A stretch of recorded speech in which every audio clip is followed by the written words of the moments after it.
Shalom, brethren. I greet you in the name of Yeshua HaMashiach. Reverend Evangelist Christian Fay is my name. I'd like to take us through a few thoughts regarding this season.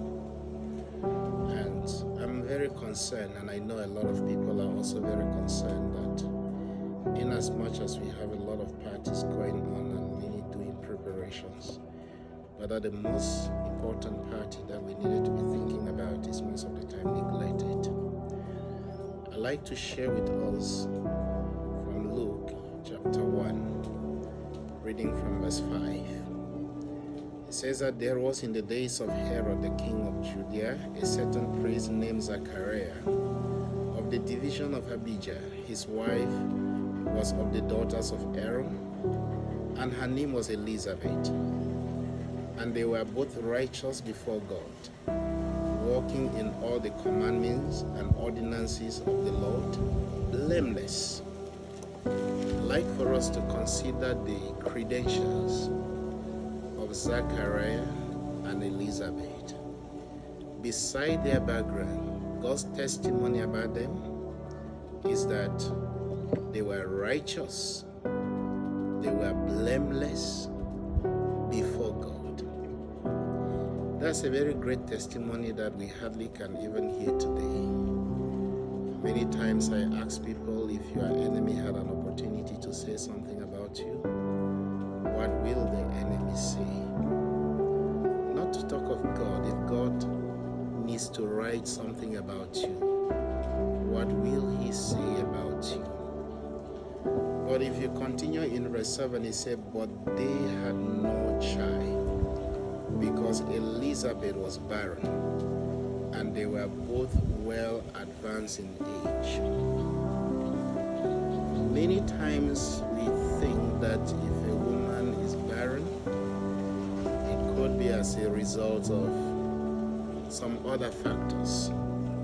A lot of time people think it's as a result of sin, some way, somehow.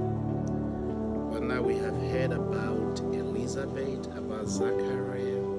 They were righteous, they were blameless. They were righteous and they were blameless before God. But yet, they had no child. Why should a righteous person who is blameless before God have no child when children are a blessing from God? But you can see that from Genesis to Revelation, there are altogether 7 instances of barrenness, starting from Sarai, who was barren even after God had appeared and promised that you will have a son. It took her 25 years waiting. But the end point is that Isaac came.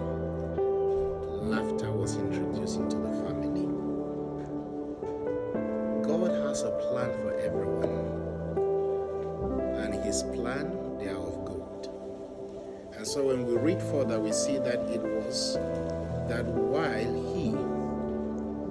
he, Zachariah, was serving as priest before God in the order of his division, according to the custom of the priesthood, his Lord fell to burn incense when he went into the temple of the Lord, and the whole multitude of the people was praying outside at the hour of incense.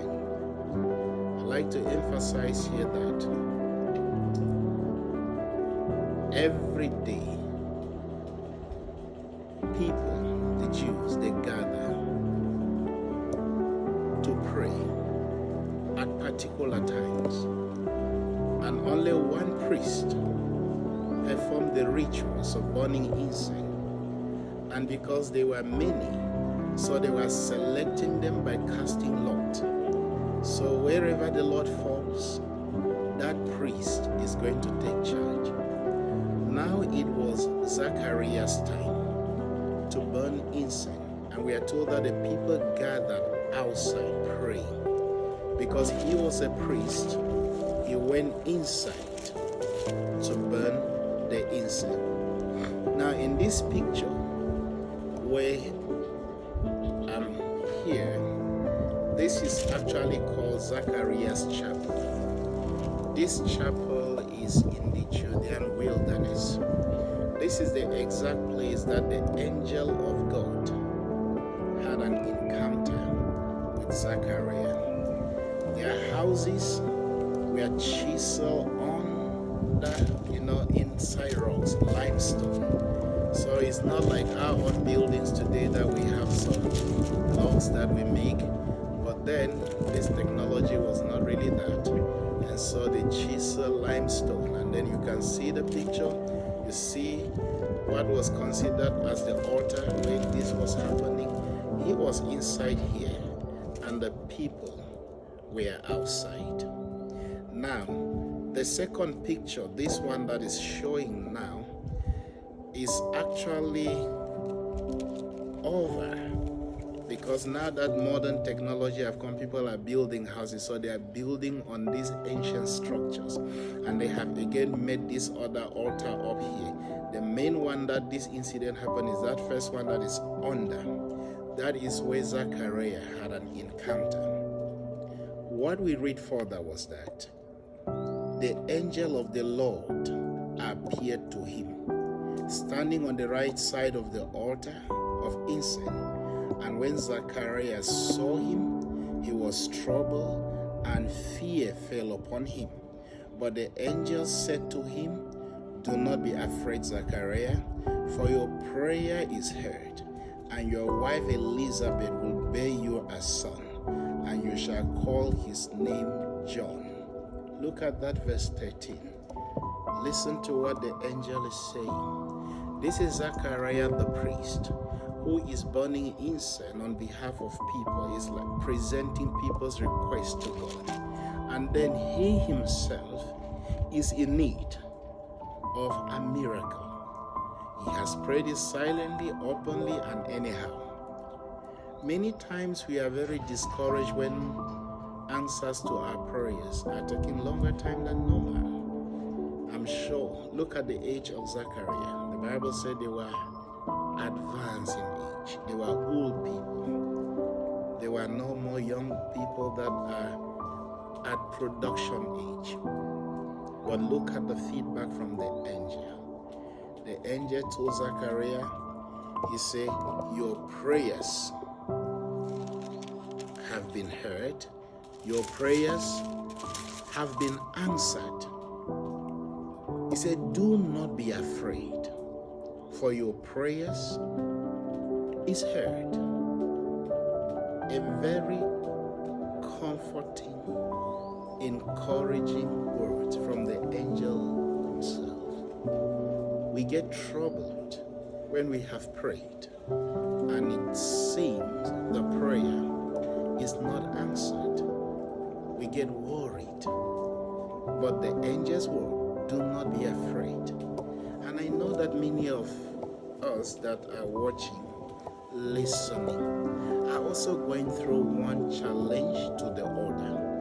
We may have prayed about something and it appeared the answer is not come. I'd like to encourage you with this same word of the angel by saying, "Do not be afraid." It doesn't matter how long it takes. There will always be an encounter.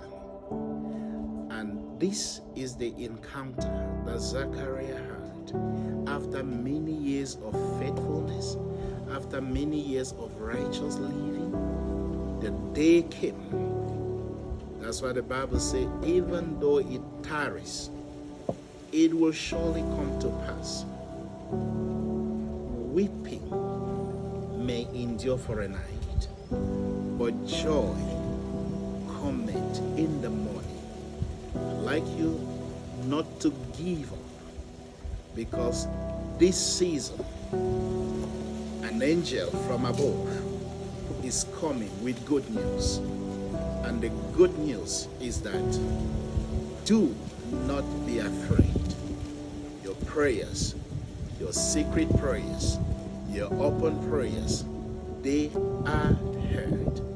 And as we prepare to welcome Yeshua